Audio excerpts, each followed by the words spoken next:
3, 2, 1. Hi everybody, I'm Mr. Higgins, and I have a quick tip on how to take any image that you want from the internet, including from websites that don't normally let you down like Instagram, to convert that to PNG so you can use it in Scratch or to build with in a photo collage in Photopea or Google Slides, or to use it in any other way you want. The first thing that you're going to need is a screenshot program. Now Windows does have some default stuff, but there's one I really love called Nimbus Screenshot and Video Recorder. It also does video recording to make GIFs, and I love it. If you don't have it, if you're in Chrome, just go to Nimbus Screenshot and click Add to Chrome. It'll quickly add it. The next program that we'll be using is Remove.BG.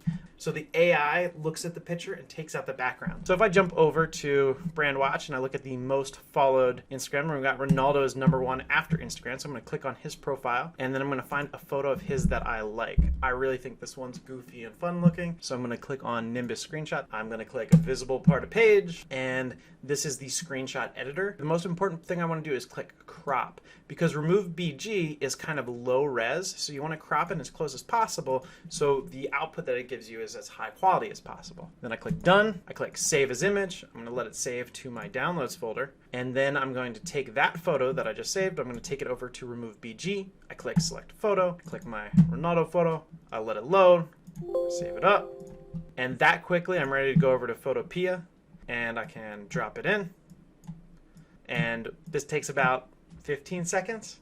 I could take it over to Scratch, I can load it up, and you'll just be able to start to animate. And you can do that with kind of any celebrity photo. If you have a photo of yourself, you can do the exact same thing. You can do it with old photos too. I have an old photo of Mr. Higgins and his mom from 1985. There's baby Mr. Higgins. Boom, I got my old photo, I download, save it up, take it over, toss it in. And you got your fam. And you can start to code with them. You can start to do a photo collage. Anyway, I think it's really important for students to be able to use the things that they want to use, whether it's friends or family or trending on YouTube or Billboard Top 20. So this is just a quick tip, and I hope you empower your students to make with what they want to make and that they are excited to make with. All right, peace, bye.